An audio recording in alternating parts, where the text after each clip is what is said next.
எவ்வளவுதான் பாடுபட்டு சம்பாதித்தாலும் பணம் தங்கவில்லையா? கடன் மேல் கடன் பெருகிக் கொண்டே போகிறதா? கழுத்தை நெருக்கும் பணப்பிரச்சனைக்கு எளிய பரிகாரங்கள் பல உள்ளன. இதை நம்பிக்கையுடன் செய்யும்போது பெருத்த பலனை பெற முடியும்.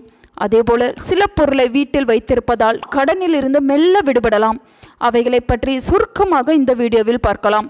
கடன் பிரச்சனை குடும்பத்தையே நிலைகுலைய வைத்துவிட்டால் முதலில் குலதெய்வ வழிபாட்டை செய்துவிட வேண்டும். குலதெய்வ வழிபாடு என்பது கடன் தீர்க்க மிக சிறந்த பரிகாரமாகும். பௌர்ணமி நாளில் குலதெய்வத்தின் படத்தை அலங்கரித்து குலதெய்வத்திற்கு இஷ்டமான படையல்களை படைத்து பிறகு தூப தீப ஆரத்தி காண்பித்து கடன் தீர பிரார்த்தனை செய்யலாம். இதை வீட்டின் பூஜை அறையிலேயே செய்யலாம்.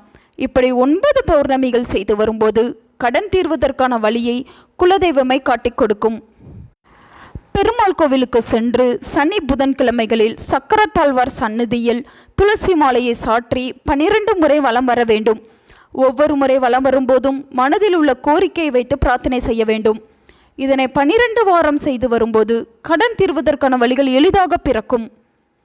செவ்வாய்க்கிழமை அன்று நாம் செய்யும் எளிமையான பரிகாரம் மலையளவு கடனை கூட காணாமல் போக வைக்கும்.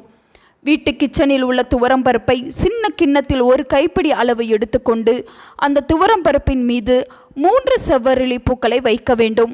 முருகனுக்கு துவரம்பருப்பும் செவ்வரளி பூவும் மிகவும் பிடித்தமான ஒன்றாகும். செவ்வாய் பகவானுக்கும் இந்த 2 பிடித்தமான ஒன்று. பூஜை அறையில் விளக்கு ஏற்றி வைத்து, கந்தா, கடம்பா, கார்த்திகேயா, என்னுடைய கடன் பிரச்சனை தீர வேண்டும் என்று மனதார வேண்டிக் கொள்ளுங்கள். துவரம்பருப்பை வைத்து வழிபாட்டை முடித்த பின்னர் கிண்ணத்தில் இருக்கும் பருப்பை மறுநாள் பறவைகளுக்கு இரையாக வைக்க வேண்டும். அப்படி இல்லை என்றால் பசுமாட்டிற்கு இதை தண்ணீரில் ஊற வைத்து கொடுத்து விட வேண்டும். இந்த பரிகாரம் செய்து வர தீரா கடன்களை தீர்ப்பதற்கான வருமானத்திற்கு வழி ஏற்படும்.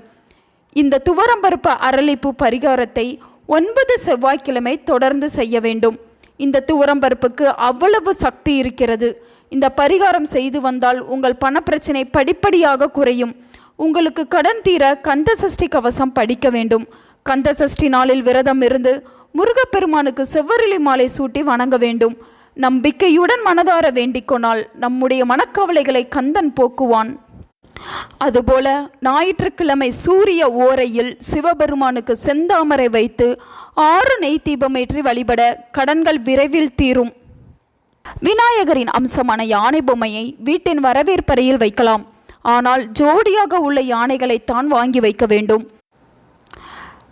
இதனால் செய்வினை, திருஷ்டி, வாசு பிரச்சனைகள் நீங்கி தடைப்பட்ட பணவரவு சீராகும். வாஸ்து சாஸ்திரத்தின்படி வெள்ளி அல்லது பித்தளை உலோகத்தால் செய்யப்பட்ட மீன் சிலையை வீட்டின் வடகிழக்கு அல்லது கிழக்கு திசையில் வைக்கலாம். உலோகத்தால் செய்யப்பட்ட மீனை வைத்திருக்க முடியாவிட்டால் ஒரு ஜோடி மீன்களின் ஓவியத்தையும் வீட்டில் வைக்கலாம். அல்லது மீன் தொட்டியவும் வைக்கலாம். இவையாவும் நேர்மறை ஆற்றலை வீட்டிற்குள் அதிகப்படுத்தி செல்வ வளத்தையும் ஏற்படுத்தும். ஏகாசி தேங்காய் எனப்படும் ஒற்றை கண் கொண்ட தேங்காயை வீட்டில் வைப்பது மிகவும் சிறப்பு. இது அரிதான தேங்காய் என்றாலும் வீட்டில் இதனை வைப்பதன் மூலம் அன்னை லட்சுமியின் அருள் கிடைக்கும். பணக்கஷ்டம் வரவே வராது. நிதி நிலைமை சீராக இருக்க வேண்டுமானால் மகாலட்சுமியின் அருள் கட்டாயம் தேவை. அந்த வகையில் வீட்டிற்கு வருவது போல பூஜை அறையில் மகாலட்சுமியின் பாதம் வைப்பதால் பணப்பற்றாக்குறை தீரும். வலம்புரி சங்கினையும் வீட்டில் வைத்திருக்கலாம். இதனால் நல்ல அதிர்வுகளும் நேர்மறை எண்ணங்களும் வீட்டில் அதிகரித்து செல்வ செழிப்பு ஏற்பட்டு உங்களது கடன் மிக விரைவாகவே அடையும். பசுவும் கன்றும் ஒன்றாக இருக்கும் காமதேனு சிறையை வரவேற்பறையில் வைப்பது மிகவும் சிறப்பு வாய்ந்ததாக அறிஞர்கள் கூறுகிறார்கள். இதனால் வீட்டில் செல்வ செழிப்பு அதிகரிப்பதுடன் வீட்டில் அமைதியான சூழலும் சந்தோஷமும் நிறைந்திருக்கும். வீட்டின் வடக்கு திசையில் பழைய அல்லது பயனற்ற பொருட்கள் எதுவும் இல்லாமல் பார்த்து கொள்ள வேண்டும். வடக்கு திசையில் கனமான நாற்காலிகள் அல்லது கனமான பொருட்கள் இருந்தால் உடனே எடுத்து விட வேண்டும். எப்போதுமே வடக்கு திசை சுத்தமாக இருக்க வேண்டும். வீட்டின் நுழைவாசலை அடைத்து இருக்கும்படி வாகனங்கள் நிறுத்தக்கூடாது. செடிகள் மரங்களும் கூடாது. வீட்டின் வாசல் சுத்தமாக அடைபடாமல் இருந்தாலே தங்கு தடையின்றி பணம் வீட்டிற்குள் வரும். உங்கள் நண்பர்களுக்கும் உங்கள் உறவினர்களுக்கும் இந்த வீடியோவை ஷேர் பண்ணுங்கள். அவங்களும் இதை பற்றி தெரிஞ்சுக்கிடட்டும். ஆன்மீகம் டிவி தமிழ் சேனலை சப்ஸ்கிரைப் பண்ணுங்கள்.